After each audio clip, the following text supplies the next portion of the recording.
We begin with breaking news tonight. Police say a man stabbed and assaulted at least 4 people, all in a matter of minutes, and they are not sure of the motive. Video of the incident shows the woman pushed from the subway platform onto the tracks. 4 victims were treated by paramedics after a woman allegedly assaulted them with a bottle. Police say the victim was hit in the head with a large pole while walking to class. New details tonight about that stabbing attack that left 1 woman dead and another injured. Police now say this was a random act. Canada is dying. Our once safe city streets increasingly defined by chaos, robberies, assaults, homicides, reckless and random violence with no regard for age, gender, or, in some cases, apparent motivation of any kind. A deadly trend that since 2015 has seen violent crime in Canada increase 32%, a reality that has left many Canadians anxious and concerned. According to a recent poll, 64% of Canadians feel crime and violence have been getting worse, while in Vancouver, 40% of residents now report living in fear for their safety on a daily basis. And it's not hard to see why. A woman on a mobility scooter brazenly attacked, bus and SkyTrain passengers stabbed, and throat slit with a knife. And in March 2023, the shocking, random, and graphic murder of a father in front of his wife and young daughter in broad daylight outside of Starbucks on Granville Street. All part of a terrifying trend known as stranger attacks, which have increased 35% in Vancouver last year alone. But these shocking, violent, and random attacks are no longer exclusive to Vancouver. Toronto police say 16-year-old Gabriel Magaloish was sitting on a bench at this Toronto subway station Saturday evening when a man approached him unprovoked. Magaloish was stabbed. He was rushed to hospital but died not long after. He didn't die from being sick or anything. He was stabbed in here and he bled out. A day after the moving memorial to Gabriel's life, I visited the scene of his murder to talk to Toronto residents still reeling from the attack. It's very unsafe. I've been here. I live in here for many years, and that is the worst year I see this Toronto. That is the worst year. And when you see something like that, you feel in shock because it's you never know what is coming. The randomness of it as well is just really disturbing. I don't know, as a young woman especially, it's really scary. It's really upsetting because we're not that much older than him. One is far more wary, on the lookout. Very sad, 16 years old, for God's sake. No child should die like that. No adult should die like that. This is sheer sloppiness from the government. Yeah, it goes without saying that everybody should feel safe and not have to, get on the subway platform with fear of getting stabbed. I feel like that's the bare minimum. But the murder of Gabriel Magaloish was hardly an isolated incident on the TTC. Canada's largest transit system has been rocked by shocking, violent attacks over the past year, from random shootings to a woman literally set on fire.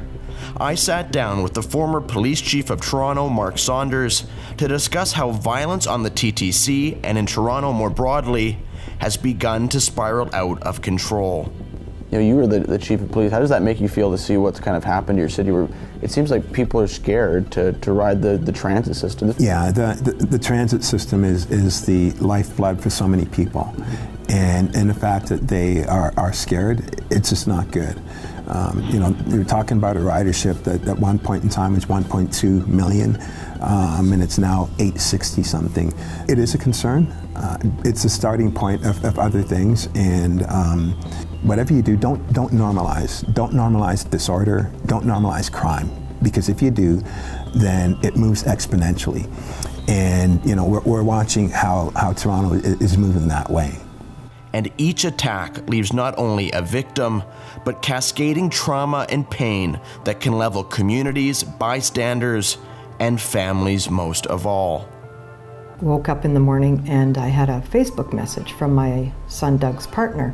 She wanted me to call her So I phoned her, and she told me that there had been a random stabbing in Chilliwack the night before, and then she told me that he didn't make it. I got it through my head, and shortly after hung up the phone, and I had to say to my husband, probably the worst thing he's ever had to hear in his whole life, that his son had been murdered. I guess it started with an altercation with this other man, Steve, and he ended up murdered, and then a girl is on the ground with a stab wound, and my son steps up to help.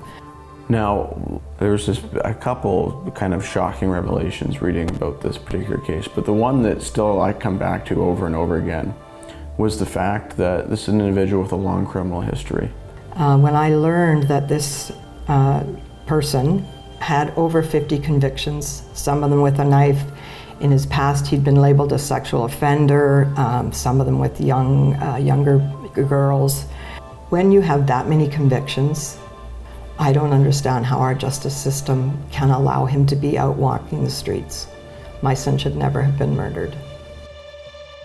Instead of being behind bars for his over 50 criminal convictions, Kirkland Russell was free to roam our streets. And because of that, Doug Persaud was murdered. Even more shockingly, for the crime of stabbing Persaud 14 times with a knife and killing him while screaming out, "Why won't you effing die?" Russell received a sentence of only 8 years. Do you think 8 years in prison is justice for taking the life of your son? I'm pretty sure everybody knows my answer. Absolutely not.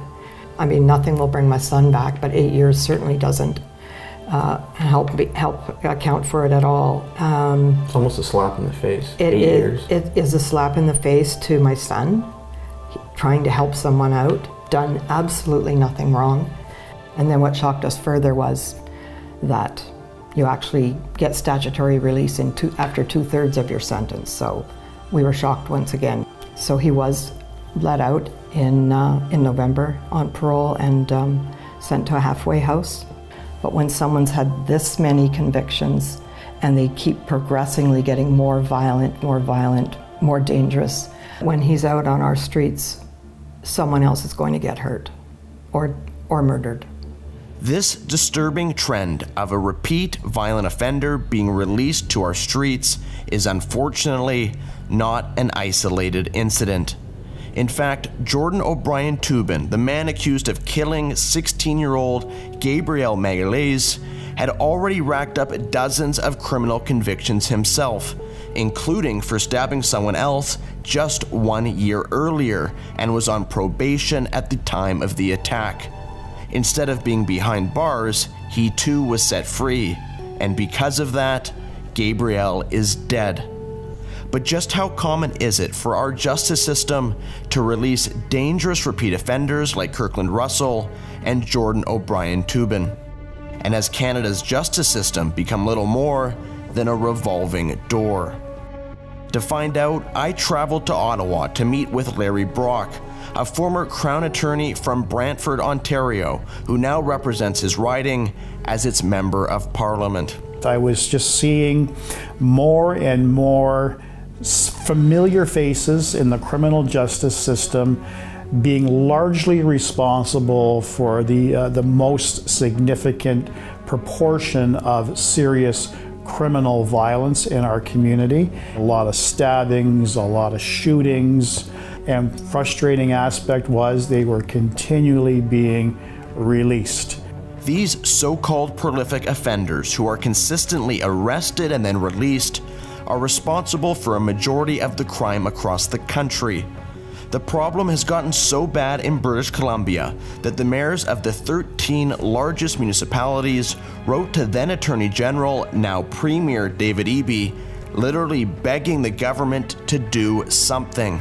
They shared data that showed just 207 of the most prolific offenders in the province were responsible for more than 11,000 negative interactions with police in the last year alone, a catalyst for surging crime and violence that has not been limited to large metropolitan cities like Vancouver, but has also affected much smaller municipalities, including Victoria, Kelowna, and the once peaceful Vancouver Island city of Nanaimo.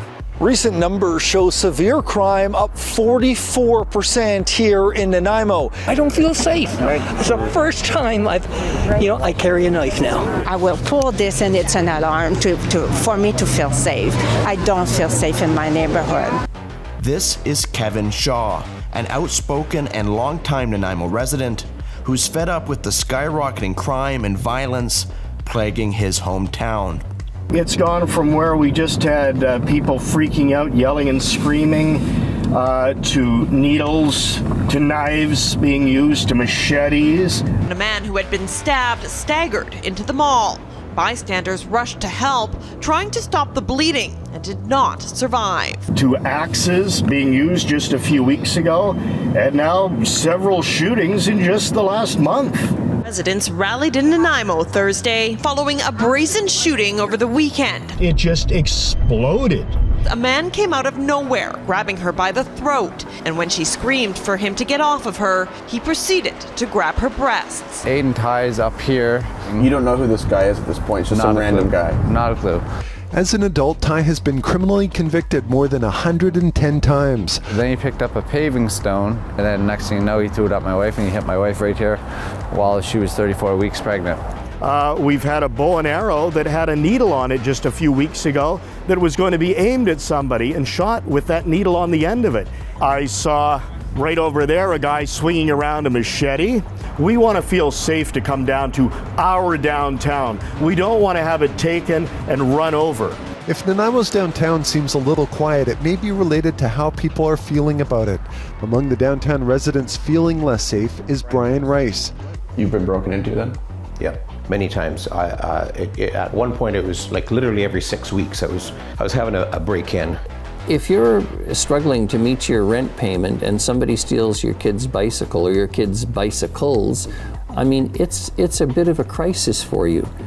People rarely say, gee, Len, I need the pothole fixed. They immediately want to talk about the street disorder. I use that term to describe all of the things that go on that are disturbing to people. And that is occurring a lot. In this one block area, Victoria Crescent, over the last month, 5 businesses have had their windows smashed. Just last night, right here at that 50s barber shop. And how has this location generally been over those past 16 years? The past 4 or 5 years, it really started to sink down and get really rough. And I've built it up for 16 years, and every little piece of this is a part of my personality. So to see it smashed and stuff all over the floor and stuff is very disheartening. It's just terrible. Security footage captures what police say is a drug-fueled rage in Nanaimo last night. The window was broken at 10 o'clock last night. The police got him because we could identify him, and the cop said he'll be out just after he goes to court in the morning after breakfast. You can talk to the RCMP, an officer right now, if he walked by, they could name off the top of their head who that small group of people are that are causing these problems. This small group of repeat offenders have frustrated police not only in Nanaimo, but across the country, who increasingly feel handcuffed by a system that simply isn't allowing them to do their jobs. There's a lot of frustration on the part of the police officers for the amount of time it goes into getting a charge before the courts, and they find that individual has been released and it commits another crime. They may be arrested at 8 o'clock in the morning, and they're telling police officers who arrest them, they're laughing at them, saying, I'm going to be released before you even finish your shift. And it's true. Which means if this is your 50th or 60th or 100th conviction for shoplifting, B&E, theft of auto, the chances of you actually going to jail for any significant time is almost nothing, zero. I had a conversation with the cop one night and he said, there's nobody more aware of this problem than the police. He said, many of us got into the police force to fight crime, to protect our communities. And he says, we spend our time babysitting criminals. We'll have an individual who does shoplifting, and they'll have 50 to 60 convictions just on shoplifting. This is what the people you see downtown who are breaking into cars and doing residential or commercial B&Es and theft from vehicles, this kind of stuff. Do you think kind of these repeat criminals think they can game the system? They have. They've been gaming the system since I've been a Crown attorney. They've been certainly gaming it under Justin Trudeau's watch in 2015 and continue to do so. With Canadians living in fear and municipalities begging for help, how has the federal government responded? Has Justin Trudeau passed legislation to keep repeat violent offenders behind bars? Or by introducing Bill C-5 in 2021, has he elected to go in a decidedly different direction? There was 14 significant criminal offenses. Kidnapping, criminal harassment, discharging a weapon in the commission of offense, an armed robbery, trafficking in drugs, such as fentanyl. There were significant mandatory minimum penalties for those offenses. That's what the government took away. Justin Trudeau's Bill C-5, supported by the NDP, received royal assent in 2022, meaning that for the past year, 14 serious offenses carried no minimum sentences at all. But even more controversially has been another piece of legislation, Bill C-75. The Liberal government has tabled Bill C-75. This looks at changing the way that our courts work with the goal of getting to more cases faster and perhaps making the process less prone to discrimination. The federal government brought in a bill, I think it was 2019, called Bill C-75. And in C-75, quite simply, it lowered the bar when it comes to judicial interim release. So made it easier for violent or repeat offenders to get bail. Is that right? Bill 75 was a bill that changed the nature of the criminal justice system. Judges were sort of dictated to consider release as the opening position for any individual, regardless of circumstance, regardless of the offense, regardless of the criminal record of the offender. It shackled the discretion of judges. It emphasized to Crown attorneys that we need to focus on releasing the accused. I love being a Vancouver police officer. I don't know if I could do this job today because I'm sure I would find it way too frustrating. So if you're taking a shoplifter and you've arrested this person 3 times or 4 times, and you learn that they've got 150 previous convictions, and you're filling out this report that takes you 2 hours, knowing when you're writing it, it's going to go to Crown, he's going to get bail, he's going to be out or she's going to be out in a matter of hours, and they're going to go back and do the same thing, possibly at the same store. So there is a frustration factor because you don't ever get ahead of things because the system doesn't allow you to prevent this occurring again. And it isn't just thieves, vandals, and other petty criminals that have been receiving bail en masse since the passage of the bill. In the past 3 years, individuals arrested for violent offenses who were then subsequently released were involved in 26 homicides and more than 2,100 assaults in the city of Edmonton alone, while in Windsor, violent crimes committed by those out on bail have increased by more than 400%.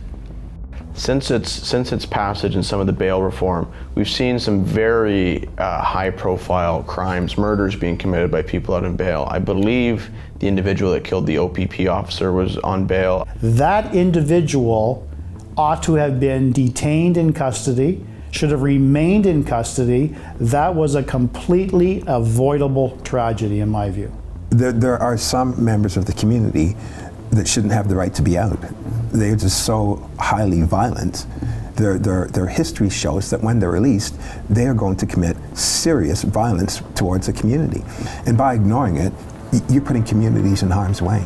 To illustrate just how incomprehensible the situation has become, data from British Columbia shows that since the introduction of Bill C-75, judges even granted bail 75% of the time to individuals charged with committing a violent offense who were already out on bail for another criminal charge.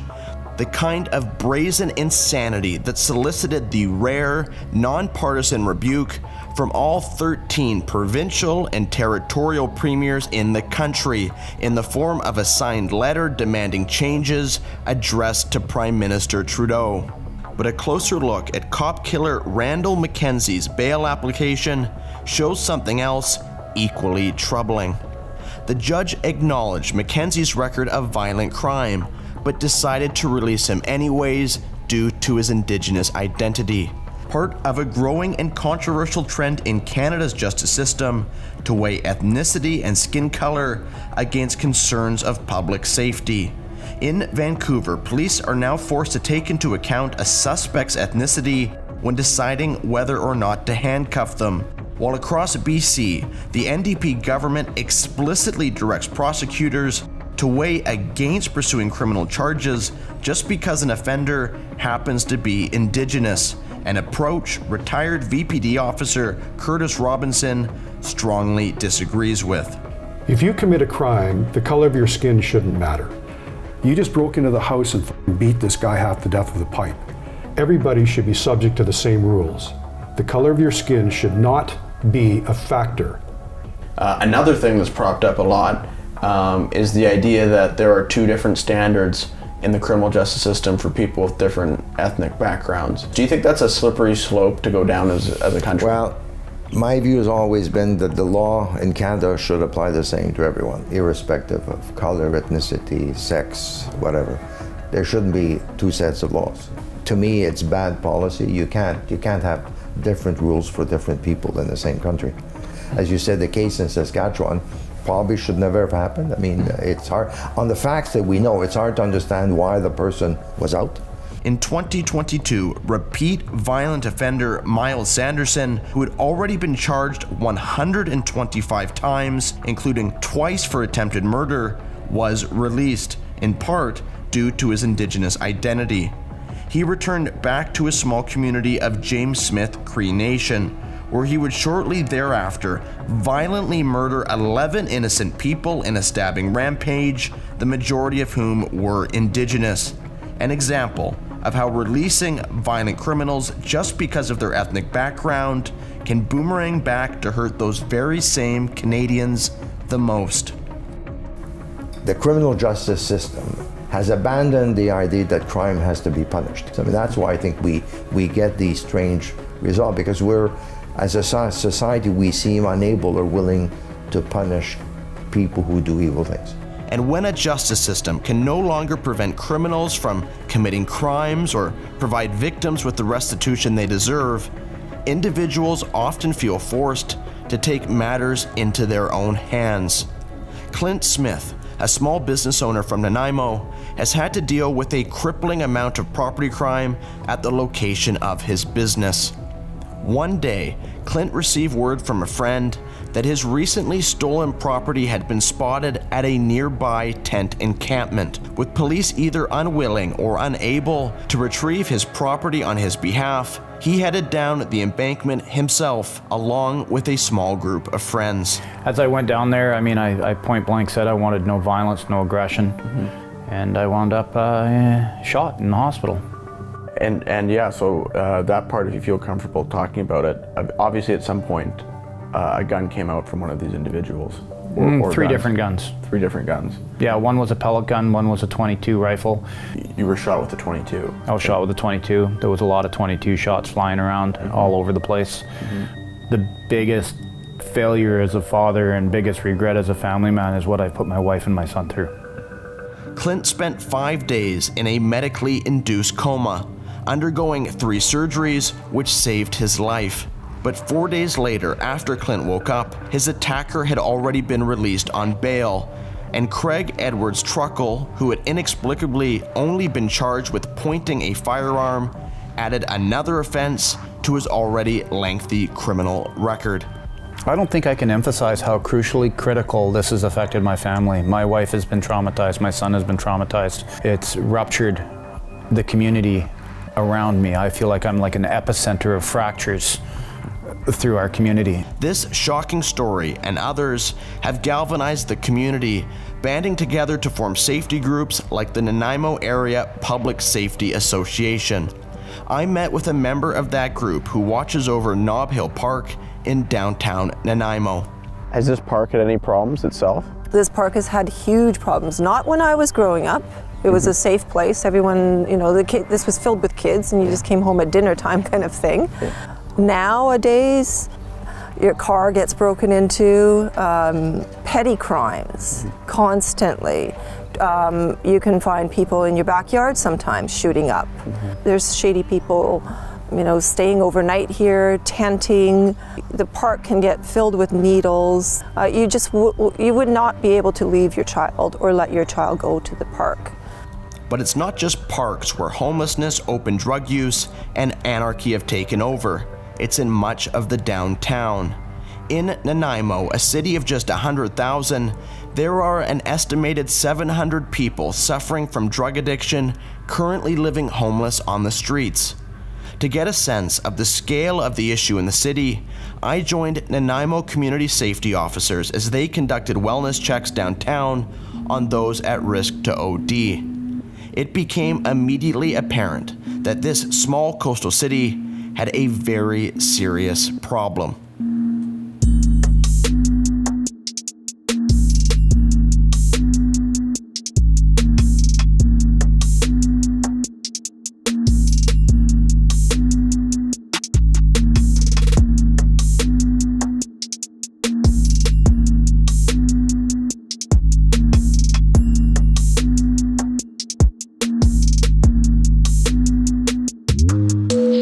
How much worse has kind of the drug and addiction problem gotten in Nanaimo compared to when you were growing up here? Yeah, I can't even quantify how bad it's got, but it's bad. You know, like I say, I'm born and raised here, and this is the worst I've seen the streets. And this right now, just to explain what's happening, you guys do this is a wellness check? Yeah, just a wellness check. So make sure people are okay. You know, do they need to be connected with our island health partners for a wound care?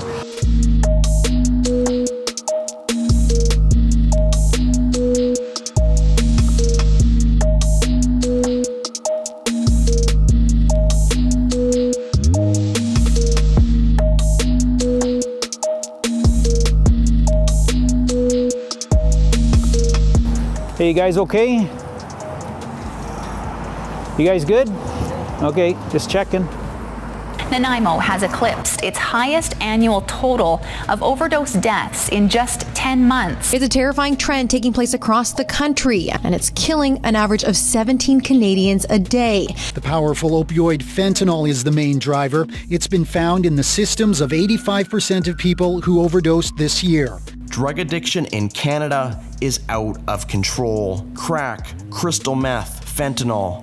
These dangerous drugs have ravaged Canadian communities, killing more than 6,000 Canadians just last year, including more than 2,000 from British Columbia alone.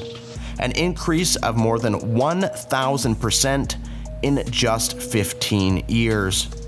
But just how addictive are these drugs, and what makes them so addicting? To answer that question, I met with Dr. Nathaniel Day, an addictions medicine specialist and former member of Alberta's Opioid Emergency Response Commission. Opioid addiction is such a terrible affliction. Like if you and I were evil and we were trying to mess up people's lives using a drug, an opioid's the perfect drug to do that with. If you take the same dose that makes you high today, for about 5 or 6 days, that dose will not make you high in that same way after that 5 or 6 days. And you'll need more. As soon as you stop, you get desperately sick. You know, that withdrawal nightmare really is reinforcing for people, where their brain's screaming at them saying, you can fix this right now. All you have to do is score. The prevalence of drugs like fentanyl in the streets of Nanaimo have made overdoses a common occurrence, with a record 74 people dying in the city from overdose just last year. Part of a much larger battle with addiction I witnessed firsthand again that evening when I accompanied a community safety officer on his nightly patrol. After only an hour, we came across one such individual in serious medical distress.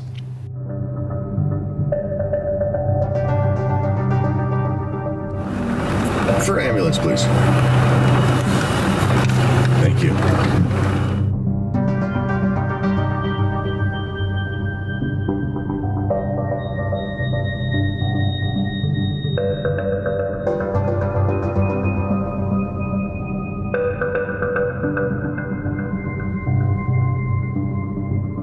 community safety officer I was with introduced me to a homeless woman the following morning.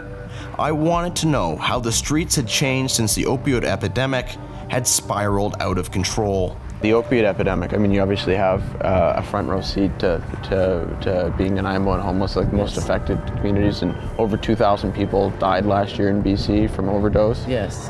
Have you seen that also been getting worse? I didn't even know what an overdose really was. I had never seen it until I was on the streets. I've seen it too many times now. The past 2 years, I don't know how many of my friends that I've lost. A lot. So it's just getting worse. I can tell you as of right now, in the last 5 days, 5 people have passed away that are actually quite close to me. I had a good friend of mine who overdosed in the forest here just last night, actually. Do you have a problem with the addiction of anything or alcohol? Yeah, fentanyl for sure. Yeah.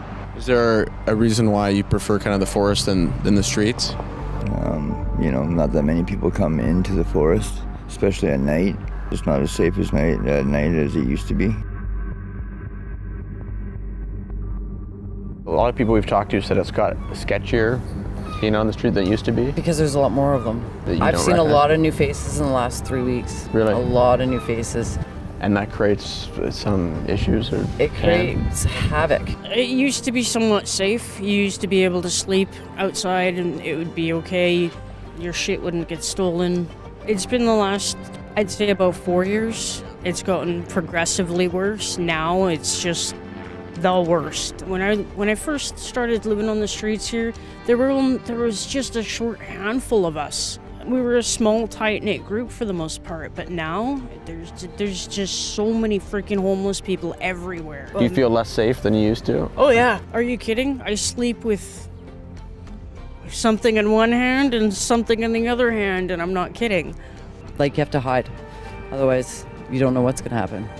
I mean, you get 4 guys, there's nothing I can do. 9 out of 10 people on the street are carrying a weapon at all times, I would say. What do you think's causing that? And is it different kinds of drugs, just new people, or? I think it's a combination of a few things. The drug thing where people go into psychoses and stuff. The junkies that are on the nod. You could deal with someone right now, and an hour from now they're having a mental breakdown, or they're high or coming down off their drugs, and they've got a rock and want to smash a window out, or there's conflict amongst the group. How much of it, in your opinion, is being fueled directly or indirectly by issues relating to drugs and drug addiction? Well, there's 2 issues. One, we have prolific offenders who are their curriculum vitae, I'm a criminal, I do crime, and normally to fuel their drug addiction.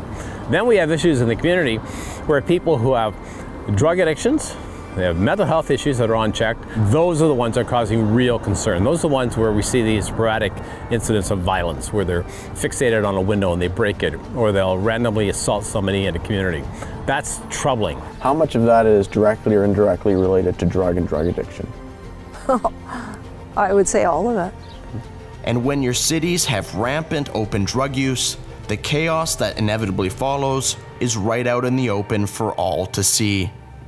Random attacks are on the rise. Vancouver police are investigating an early morning homicide on the downtown east side. It is the same Tim Hortons where an employee had hot coffee thrown at her a week earlier. A disturbing murder on the downtown east side. He was found badly burned shortly after midnight. A stranger to her came up to her, poured some sort of flammable substance on her, and lit her on fire. The suspect allegedly stabbed our victim with a hypodermic needle.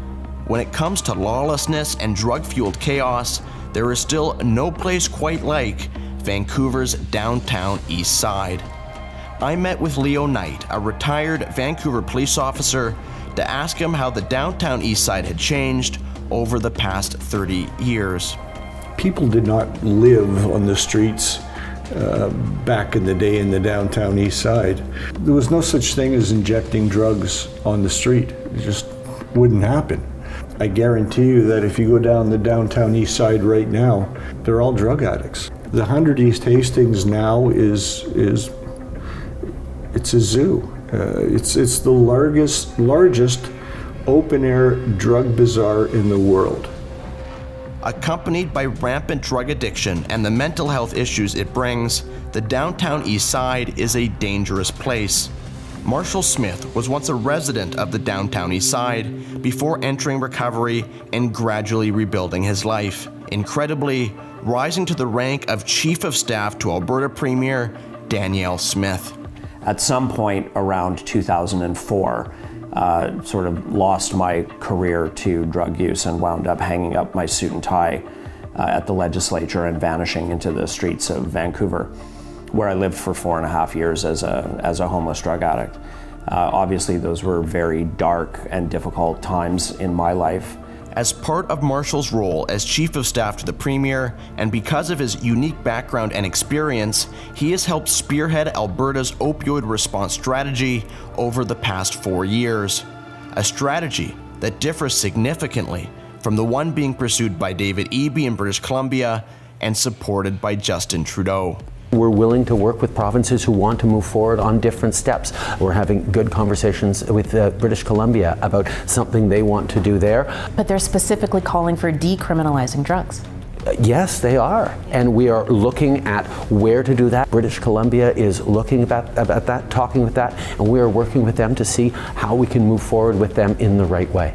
On January 31st, 2023, the government of BC granted approval by the federal government, made it legal to possess certain quantities of hard drugs, including crystal meth, heroin, fentanyl, and cocaine, declaring in no uncertain terms that open drug use was now legal on the streets of British Columbia. And the results were immediate and available for all to see. How did that change on the ground, that you've seen with your own two eyes? Oh, within the same day, everything changed. The next day it was tenfold. It was everywhere, people using like crazy. There was a guy in the washroom shooting up, and they said, "Hey, you can't do this in here." And he said, "It's legal now. We can do whatever we want. So you can't stop us." It's illegal to do drugs on school property or at the airport. The rest is fair game. And they actually said there's more stricter bylaws about smoking tobacco near my door than there is about drugs. So you can't smoke a cigarette near my door, but you can smoke meth. All the rules are gone now. So it doesn't matter. You can openly smoke crack in front of a store, and someone that tells you got to move on is going to tell you where to go. Is it easier to take it or dissuade someone from drinking alcohol openly in public than using some of these other substances? Well, we can actually do something. Yeah. When somebody's drinking in public, we can issue a ticket for, I think it's $230 for consuming in public. And where somebody is smoking a small amount of crystal meth or fentanyl, and it's under the 2.5 grams, there's nothing we can do if they're not within those sanctioned areas. Candidly, we know that the police for the last few years, pretty much everywhere, have not been charging drug users who had small amounts anyway. If I walk down the street and I'm with a beer in my hand, I could be arrested and fined. But if I'm taking crystal meth sitting on the bench in front of everybody's favorite coffee shop, no big deal. It's that kind of approach. And again, as I understand the concept, but I must say, just as a human being and a citizen, it ain't saleable politically. It doesn't make sense. And no one honestly believes it's going to reduce the number of deaths from the toxic drug supply. The only thing that does is empower the drug dealers and empower the gangs. Basically what you're doing is you're giving them the ability to have under the legal limit, and that they just have to do extra runs for the drugs. But if police weren't arresting drug users for possession, why did Trudeau and the BC government push ahead with their plan to decriminalize drugs? Well, in their words, it's all part of their plan to destigmatize drug use across Canada, believing that this will somehow entice more drug users to seek treatment and recovery. Through this exemption, we will be able to reduce the stigma, the fear and shame that keep people who use drugs silent about their use. But is that actually true? My experience is that people who are struggling with addiction don't really care about the stigma associated with possessing drugs or using drugs. There is a certain narrative that if you say that's stigmatizing, one is supposed to inherently apologize. I should approve of everything. No one really believes that. You know, it's a question of what do we stigmatize it. The challenge is that sometimes shame and stigma are why people seek treatment. We have never had more success when it comes to treating addiction in our society than we have with addiction to tobacco. And we take a very strong approach, right? We tell people that they should quit. We tell them that help is available. We make that help free. We help them in their recovery. We expose them to the consequences of their actions. We stigmatize them, right? For what they're doing. But for whatever reason, the drug user advocates have gone a different direction with other substances. They started with this, what they call harm reduction, right? Trying to prevent the harms instead of preventing drug use. And I say the biggest form of harm reduction is preventing drug use in the first place. These people who sit in their little offices somewhere and have never dealt with an addict, have never treated an addict, have never talked even to an addict like I have, think that people don't go to treatment because of the stigma involved. Well, that's horse hockey. When someone's addicted, all they're capable of is thinking about how they get their next fix. The brain gets hijacked by the addiction. Harm reduction is like throwing in a life preserver, but leaving them in the river. Over the past 20 years, drug prevention programs in British Columbia have been scaled back dramatically and replaced with what's known as harm reduction, ranging from the provision of naloxone kits to students as young as 15, to the distribution, in at least one case, of safer snorting kits at a high school on Vancouver Island. But in truth, these so-called harm reduction policies from government, along with decriminalization, are only just the beginning. Their real objective is something else entirely.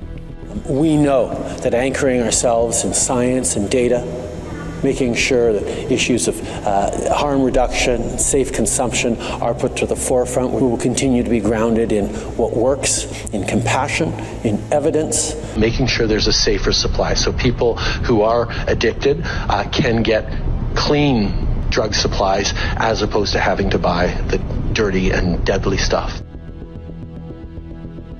Safe supply.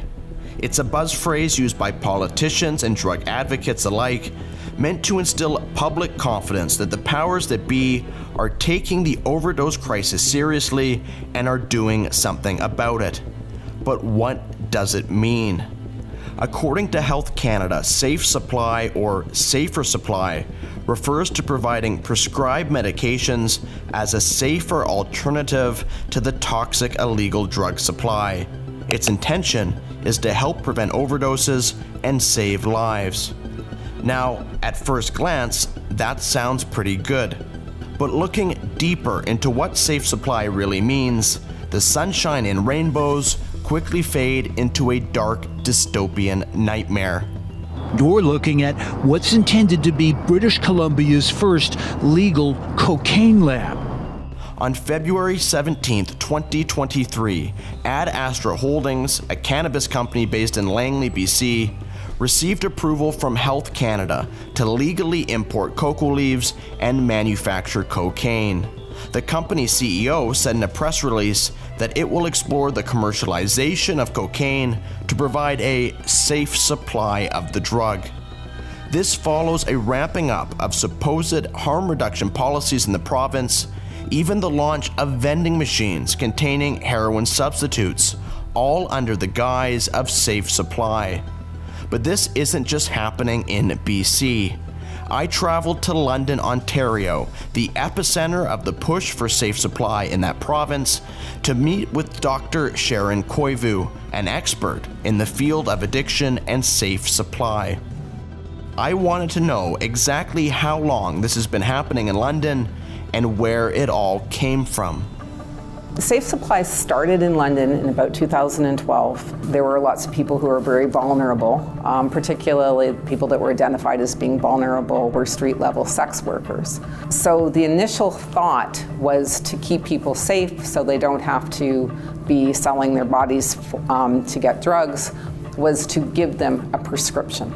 and the prescription that was decided on was Dilaudid. Dilaudid is the brand name for the opioid hydromorphone, a drug used in medical settings to reduce severe short-term pain. This hydromorphone, for people that don't know, for including myself, is this kind of a low-level opioid, or is this a powerful? No, it's a powerful addictive opioid. It's similar to OxyContin. It's a very powerful, very addictive opioid. Once a last-ditch pain medication, hydromorphone has found its way into the Safe Supply program.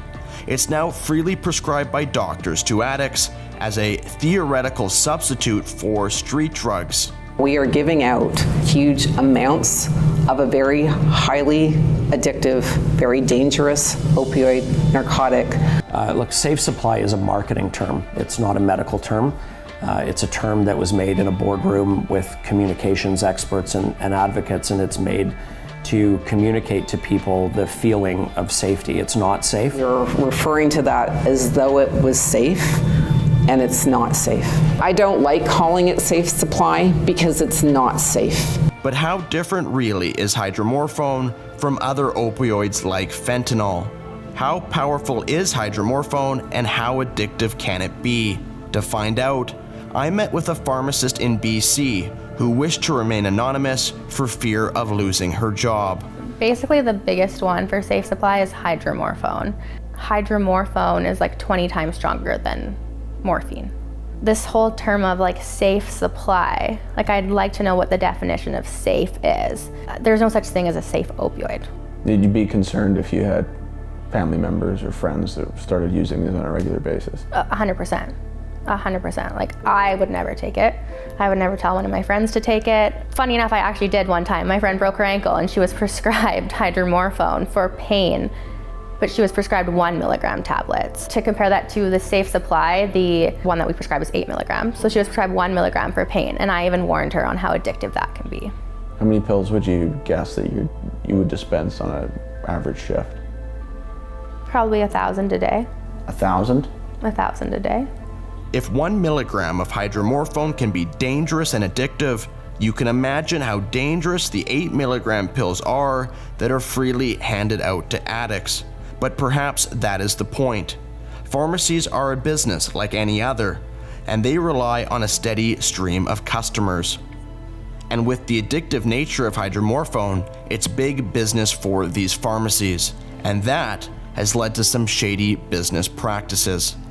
Can you also explain, there were some scandals in the downtown east side that you also saw about what was going on between the pharmacies? Yeah, so I think it's more prominent on the downtown east side because there's so many pharmacies. Like, you go down the street and you see, it's like Starbucks, you see pharmacies on every single corner.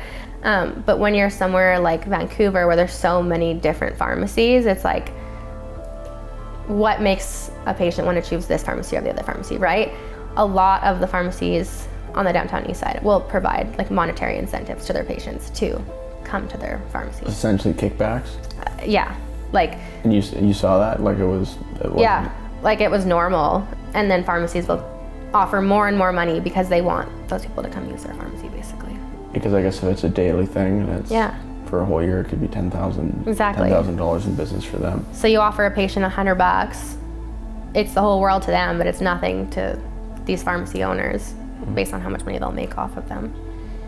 Illegal business practices aside, maybe paying addicts to take Safe Supply is a good thing. That is, if bribing an addict to take hydromorphone means they won't take fentanyl, shouldn't that decrease deaths from overdose? Since the introduction of these so-called Safe Supply drugs, have you seen that help with reducing fentanyl and fentanyl overdoses?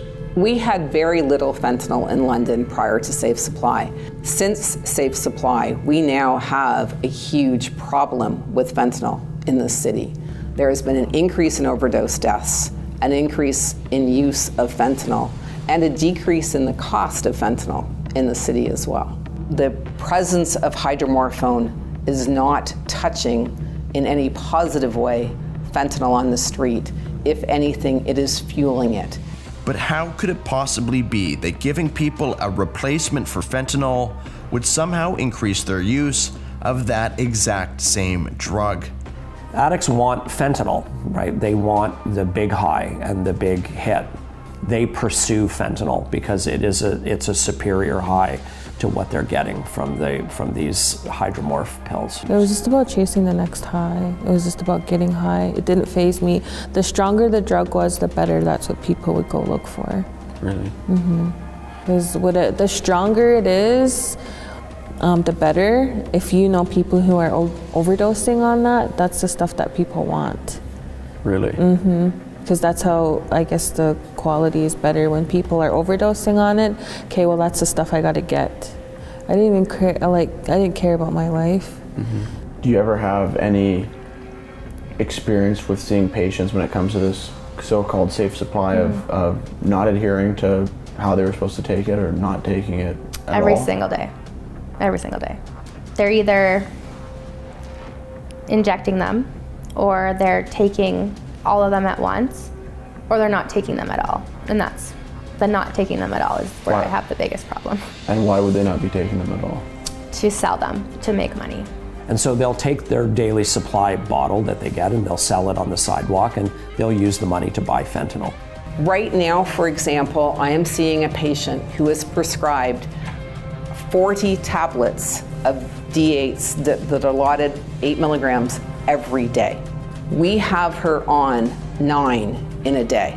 That means she is likely selling 31 of the 40 pills that she is prescribed. What many Canadians might not understand about Safe Supply is that most addicts don't want to take the prescribed drugs like hydromorphone. Instead, they get prescription Safe Supply drugs with the purpose of selling them so they can purchase the drugs they actually want, like fentanyl. And according to the BC pharmacist I spoke with, patients of her pharmacy don't even bother hiding this fact. I see it, quite literally see it every day. I will see patients come into the pharmacy and they will pick up their prescription, walk out of the pharmacy, and hand a bottle of pills over to somebody and have a cash exchange and sell their pills. And how easy would it be for someone to walk over there and get... Easy. Yeah. Very easy. It's there's no control over the medications. My kids could walk around the corner and easily get it. Mm-hmm. People would be prescribed these medications, and there would be people waiting outside the pharmacy in one of the towns here. Mm-hmm. They would be waiting outside the pharmacy because they knew someone was going to eventually come out and sell their prescriptions. It's become so common to sell your prescription Safe Supply that dillies are like a type of currency now. Oh, you want a blanket? Okay, give me 2 dillies and I'll give you this blanket that I found. Or there's the monetary value of selling it. And most oftentimes, patients will sell their Dilaudids and then go buy something stronger. It took us about half an hour on East Hastings Street, and we were able to buy 26 tablets. We're told this is hydromorphone, also known as dillies, also known as Dilaudid. Total price, $30. A little more than $1 a pill. I almost feel like sometimes I'm like, this has to be a joke. Like, this isn't happening, right? Like, it's like even people know, like, I'm gonna go wait outside of this pharmacy and that person's gonna go in there and get their dillies and then I'm gonna buy it. And it like almost makes a joke of what we're doing. It makes a joke of the pharmacies, it makes a joke of the clinics. Anybody knows that they can just sit outside a pharmacy and buy it. You could go sit there right now and watch it happen. It's very, very in the open. They don't even try to hide it. Far from trying to hide it, sidewalks around the Safe Supply pharmacies, like this one in Nanaimo, had it all out in the open. The remnants of consumed or traded Safe Supply littered the streets. A phenomenon that anyone living close to one of these pharmacies in a Safe Supply province can tell you is a new feature of Canadian cities, no matter their size. I read an article the other day in Nanaimo, I think it was, where they just found, routinely pill bottles littered all over the place from addicts getting their supply and dumping the bottle and selling it. Colin Middleton, a resident of downtown Nanaimo, lives a block away from a Safe Supply clinic and pharmacy. After moving to Nanaimo from Calgary, he started to notice a pattern in the garbage littering his street. Late last year, I was just kind of picking up trash on the sidewalk outside of my house. And I came across, a label. I picked it up, looked at it, I was like, I didn't know what hydromorphone was. Why would somebody peel off the label? So then in January, I found another one. I was like, okay, this is a pattern now. But before I knew it, I had over 80 of them. One day I went into the pharmacy, I said, look, there's obviously a problem here and you need to deal with this. And the pharmacist sort of said, there's not really much we can do. Go talk to the doctor, tell them what you think, or take it up with the province or whatever. But it's only been since then that I've come to understand that our medical profession already knows this is happening as a way for, quote, safe supply of opioid medications getting into the street supply. Shockingly, a handful of doctors that prescribe safe supply are not only aware that the hydromorphone is being diverted, they seem not to care. Best case scenario, the doctor will be like, okay, that's not right, let's discontinue it. This patient clearly does not need it for themselves. It's not safe, let's discontinue it. But I've also had situations where I've told the doctors that the patients are selling the medications and they don't care. And I have had doctors tell me, well, that's okay if they're selling because that means that somebody somewhere is getting a safe supply. So it's just crazy how something that was supposed to be meant to help people, what I'm finding is the people that are buying these pills, it's sometimes people who have never even tried opioids. And what bothers me the most is that I see young kids coming and buying these pills. The hydromorphone is ending up in the high schools now. And it's become so normalized in high schools that you can walk around in high school and just ask for dillies. Really what the safe supply is doing is it's just creating the next generation of people who have opioid use disorder. This is a 16-year-old girl currently in recovery from hydromorphone addiction. When did you first hear about hydromorphone, or what kind of names are people using for it on campuses? So obviously being young, you don't know too much about what everything's called, what the professional names for, let's say what it is. So it would be Dilly or Dilaudid and stuff like that. Nobody ever really calls it hydromorphone or anything like that.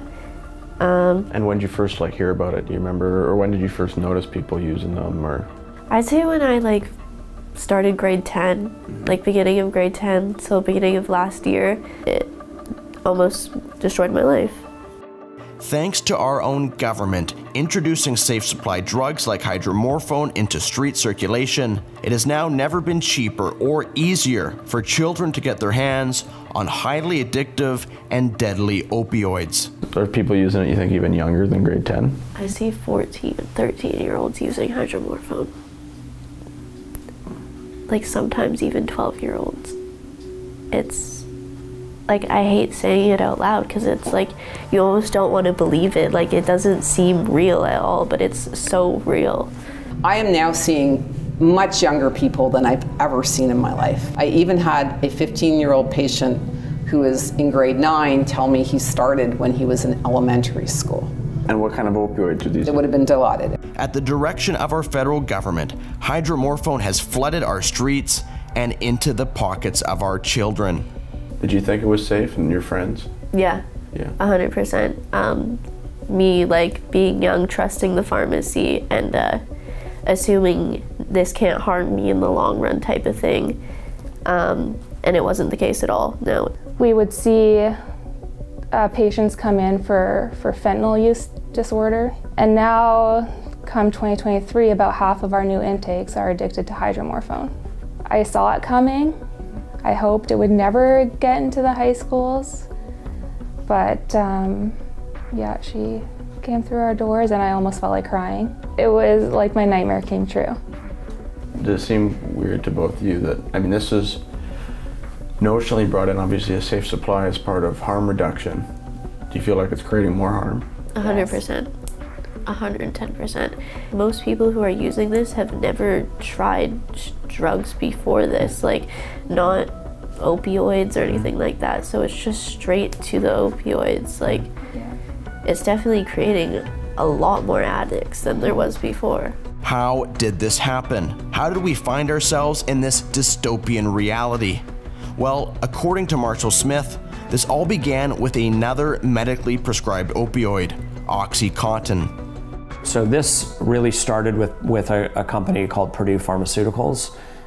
They are widely credited for these actions. They doctored the research that went into the safety and effectiveness of their product. They infiltrated the medical regulators. They did everything that they could to get their product, into the hands of patients. And of course, because there was so much of it, going out onto the street, dealers would get it and remarket it, which is often what's happening with these safe supply drugs now. After decades of devastation, the BC government launched a class action lawsuit against Purdue Pharma for their role in fueling the BC addictions crisis. But ask yourself, how is government-funded safe supply any different than Purdue selling of OxyContin? Especially when you consider that Dilaudid, the brand name for the hydromorphone currently being distributed by the government, is manufactured by the exact same company. You saw all of the damage that was created by OxyContin in the community. Hydromorph is 2 to 3 times stronger than OxyContin. Stronger than OxyContin, for sure. So this is a way bigger, issue. But OxyContin caused the problem in the first place. Yes. So the government went after Purdue, yes, kind of took their pill bottles off the street, yes, and then are supplying a drug that is basically the same except even more powerful. Yes. So they're doing the same thing today that they are currently suing these companies for doing 10 years ago. Except the drug's more powerful. The drug is more powerful, yeah. It doesn't even sound real saying this, but I have patients who the whole reason that they became addicted to opioids was because one time their doctor prescribed them OxyContin. They got hooked. So I have those people who are now getting this prescribed safe supply. They're selling to other people who are just going to end up in this same thing. It's just this circle. During the huge ramp up of legally produced, clearly labeled, consistent quality prescription opioids, more Americans and Canadians died of those legally produced opioids than died in World War I and World War II combined. And that is very, very recent history. We got here from companies saying this same line of reasoning, don't be opioid phobic, we're going to prescribe these very generously, we'll give them out in the community in all kinds of ways at a much higher level than we ever have. And because they are FDA approved or approved by Health Canada, they're safe. And millions of people got addicted, hundreds of thousands of people died. And we still have people dying from those medications today, including, by the way, a number of the people who are dying from street fentanyl. If you follow back their story, they started on one of those, allegedly safe, opioid prescriptions. I started using Percocets, and then, I just kind of went downhill after that. I was sleeping in alleys, or sometimes I wouldn't even sleep just because when you go to sleep, people steal your stuff. So at night, I'd do a shot. They're called speedballs, where you mix fentanyl and meth together. What was kind of the first pill that you started doing? The Percocet. It was the Percocets. Yeah. Grew up in a really good family. Both of my parents were together. It was just the people I was hanging out with at the time had the drugs, had the beans, and after that first line, I just continued to want it. It started off with Tylenol 1s, and when I no longer needed them, I found that I was still abusing them. And then from there, it just kept going. Then Tylenol 4s, and then Percocets, then morphine, and then it went to fentanyl. I remember one day I couldn't even walk. I found myself crawling to use the washroom. I don't know how many times I had overdosed. I probably overdosed maybe over 10 times. Wow. Yeah. And did you have any close calls with fentanyl? Oh yeah, I've overdosed more than 20 times, I believe. Really? Yeah. I always thought that's how I was gonna die, was on the streets. It even got to a point where my family knew they were gonna lose me like that. After you'd overdosed, did you accept the fact that you just might overdose and die one day and that was just part of it, or did you not think about that? Or? I didn't think about that. Yeah. All I thought about was getting high, really. And what do you, as someone who lived it, like what would happen if you go back to when you were on the streets and they basically went and they offered everybody who was using fentanyl, addicted to fentanyl, a prescription for something like a hydromorphone or oxys or Percocets? Then they'll never get out of that lifestyle. That's just telling them you might as well dig your own grave. We are creating something much worse than the opioid crisis that Purdue had ever started. One of the patients I have was not in the Safe Supply program. His neighbor was in the program. She would sell him about 10 of her Dilaudid in a day. So he was using all of the pills that he was getting and injecting those pills. He has developed, through injecting those pills, and that was the only thing that he was injecting, he has developed an infection low down in his spine, and he right now is not able to use his legs at all. I'd be walking and they were giving out on me. I was falling down easily, and I'm thinking, why am I falling down so easily? And over the course of a couple of days, I wasn't able to walk. Anybody that I bought them from or that I saw with them were typically, they were using them intravenously. Okay. Definitely. Did that addiction really kind of take hold of you with Percocets, or was it the later drugs that really Right from Percocets. Yeah. Right from Percocets, and they're small amounts, but it was all it took. It's a big deal.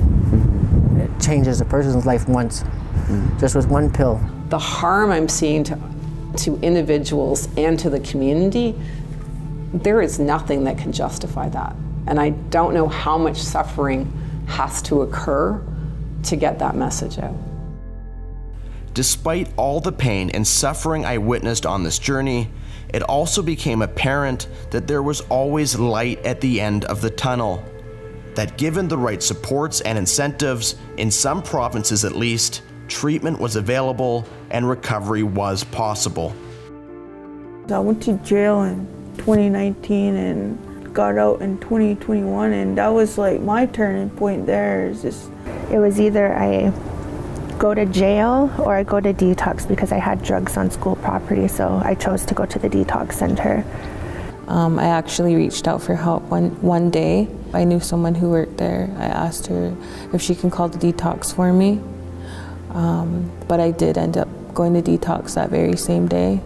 These women were fortunate enough to have access to treatment and detox through Alberta's recovery-oriented system of care, a treatment-centric approach to combating drug addiction that has been introduced and greatly expanded over the past 4 years, and that stands in stark contrast with the strategy of other provinces of simply handing out free drugs. It is now known around the world as the Alberta model. What is the Alberta model? Well, the Alberta model is a model based, deeply on the belief that government's prime duty is to help its citizens restore themselves, restore their self-agency. And the model really is about eliminating barriers to access to care, improving the quality of care that is there, and utilizing, everything in our arsenal based on high quality evidence. And that evidence is, by and large, around the world. Our model borrows bits and pieces from jurisdictions around the world like Portugal, Switzerland, Massachusetts, and a lot of Alberta ingenuity, quite frankly, that has gone into it. Like the Alberta model, the Portuguese system is famous around the world, but sometimes for the wrong reasons. Drug advocates in Canada often cite the fact that Portugal has decriminalized drugs, while ignoring the more nuanced measures Portugal has taken to combat its addictions crisis. A constant source of frustration for Stanford professor and expert in addiction, Dr. Keith Humphreys. They also added something which people don't seem to know about in North America, which is dissuasion commissions. So it's not that if you use drugs in Portugal, no one says anything about it. police can still grab you. They take you to a commission. It's not there to hurt you, but they do assess your case, and they may say, okay, you don't seem to have a problem, but if they think you do, they will say you need to go to this treatment program, and they can put pressure on you, and they can do some fines. They would not throw you in jail, but it's a very clear message from the authorities that what you're doing is not okay, and we want you to change. What Alberta's trying to do, is it novel in the North American sense? Is it borrowing from what's been happening in Portugal, or what's your sense of what they're trying to do in Alberta? It's a bit like one of those impressionist paintings. You have to back up long enough to see the whole thing. So first off, it is in fact a system. It's a recovery-oriented system of care. So instead of it being sort of the stepchild of the policy world where nobody wants to think about addiction, we'll build a few treatment agencies and that's all we're going to do. It's linked together: prevention, early intervention, harm reduction, treatment, and recovery, and across different sectors. So it's not just health, it's social welfare, it's education, it's criminal justice. That is critical to the idea of building a system. The second thing is it's animated with a spirit of hope. It is a recovery-oriented system of care. So the goal is not merely, let's try to modestly reduce overdose deaths and then we'll call it a day. The aspiration is way higher than that. It's saying we actually want people to get to the point where they're in recovery. So today in Alberta, any person, whether they're rural or downtown Calgary, where we're at today, anyone can call our toll-free number and get an assessment right now and get started on treatment today. And so our median wait time for assessment and treatment in Alberta, in basically every community all across the province, is 0 days. As part of the goal to extend treatment and recovery to all Albertans who require it, regardless of ability to pay, Alberta has begun construction of 11 large treatment facilities spread out across the province. In Red Deer, the first such facility is almost ready to open. A brand new building I was given a chance to tour with Marshall Smith.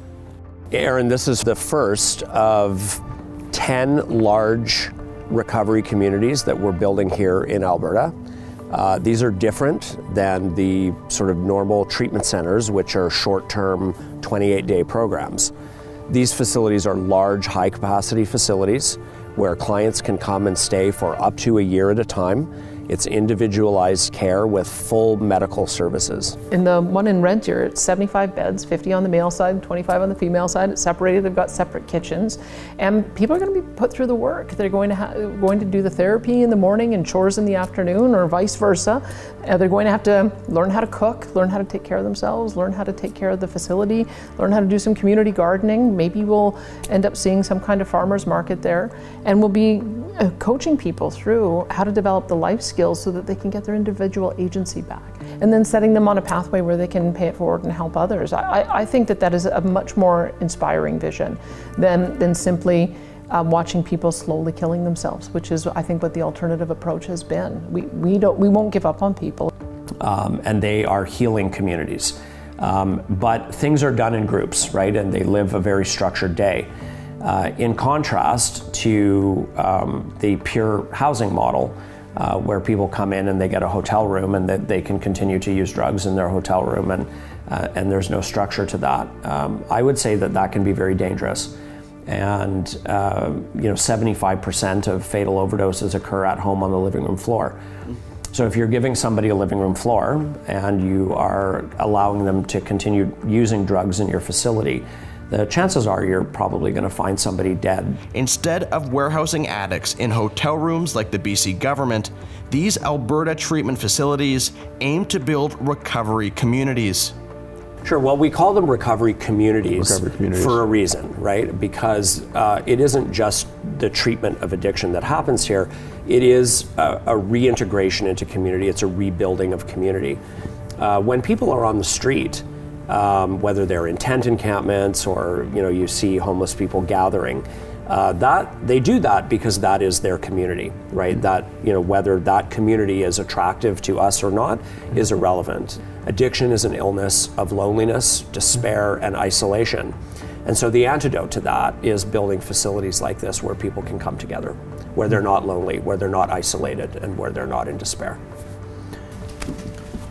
Any opioid vending machines here? No opioid vending machines here. No. We're going to skip the opioid vending machines. As a government, we believe very deeply that our job as government is to be the cheerleader in chief. We have an obligation to provide the tools, facilities like this, like we do in all kinds of other areas of healthcare, to give the people of Alberta the best shot at recovery. For this, the Alberta model has received international attention, hosting a global conference in 2023 to showcase to the world its early success. Over the last decade, we've seen the issues of addiction, homelessness, and public safety grow and affect every community in Alberta. Something definitely does need to be done in the criminal justice system, and you're bringing something that hopefully will get worldwide and fast. Now in Alberta, first jurisdiction, I think, anywhere in North America, any Albertan, any time of day, anywhere you live, free of charge with no wait list, can receive treatment on demand, right? And that is our move. Thank you very much. Appreciate it. But not everyone is on board with the Alberta model, particularly the advocates for safe supply, decriminalization, and harm reduction in British Columbia, some of whom have financial incentives to ensure the Alberta model doesn't succeed. And the chief medical officer here in British Columbia came out and said that, you know, if you're addicted to alcohol, we've got treatment basically that's available to you. But if you're addicted to opioids, you know, you're kind of out of luck, and you're going to be addicted to these things. We're just going to basically ease your suffering as much as possible. So how does that make any sense? The chief medical officer and the chief coroner are not medical experts in terms of addiction. And most of the things that they are saying are parroting activist and advocacy groups. I don't really know what's going on there, but we don't put any stock in that kind of narrative. People have been recovering from this illness for generations, for 100 years, and they will continue to. I think it's very irresponsible for people in positions like that to say such things. And I'm not sure what they benefit from doing that. After the pandemic, with our new system, you know, coming on board, fatalities in British Columbia have continued to increase, and fatalities in Alberta are sitting at about 50% of what British Columbia is at. So, you know, we will continue in Alberta to continue to save lives and to build an effective system of care to get people healthy, to help them regain their self-agency, and to restore themselves to sanity. And that is what we will continue to do, and that is what we are doing. But where does my home province of British Columbia go from here? What happens if BC continues down the path of safe supply and decriminalization? Where does it eventually end up? Well, on the very last day of filming this episode, I stumbled upon something I've never seen or heard of before, even on the downtown east side. So we're here in Vancouver on the downtown east side, and we're just walking, we're actually here filming something else, and we just came across a story and tracked down, and there's a new truck that's just pulled up here that is selling, presumably illegally, but in plain sight, cocaine, crack, MDMA, heroin, and crystal meth, or some kind of methamphetamine.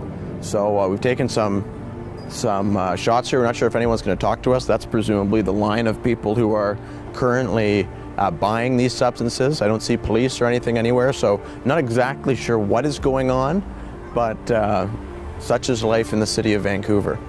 I think it opened, this is the first day opening, and I'm going to buy some cocaine. Do you think it's mainly cocaine, like people in line, or just a mix of everything? Some people are here for... I would assume fentanyl or heroin, right? I don't even know. I haven't even really looked at the menus. So I think moving away from fentanyl is the best thing. Of course, you know, once you start doing heroin, fentanyl is the only thing that works for you, right? So that's why these people are, you know, zombied out on fentanyl. On the streets doing crime, robbing people, or breaking into businesses to support your habit. You know, if you're a detriment to the community, you know, of course it's a difference. As we were about to leave, 3 men approached me and said they had just seen Vancouver is dying. the prequel to this film. Yeah. We just watched the video, yeah. Yeah. Just like 25 minutes ago. This is like a It's crazy, yeah, no, like double coincidence. Where I was homeless for 5.5 years. Much like that guy who's now in politics in Marshall Smith, yeah. Yeah, just a lot like him. Yeah. Right? We put a lot of effort into keeping this one area very clean. And then we have this going on right here. Yeah. A block down the road, we have a recovery house, treatment center, and it's right here. Is it kind of, weird to you that there's like a block away from addictions clinic, they're just openly selling the same drug? How does that make you feel? You just walk in it? It's kind of insulting, especially for people who are just trying to get in, and then they walk past, they have to walk past this every day. Yeah. Addiction is a disease of loneliness and isolation that says we do not have a disease. Right? It's a disease of more, and without recovery, it's a field day out there.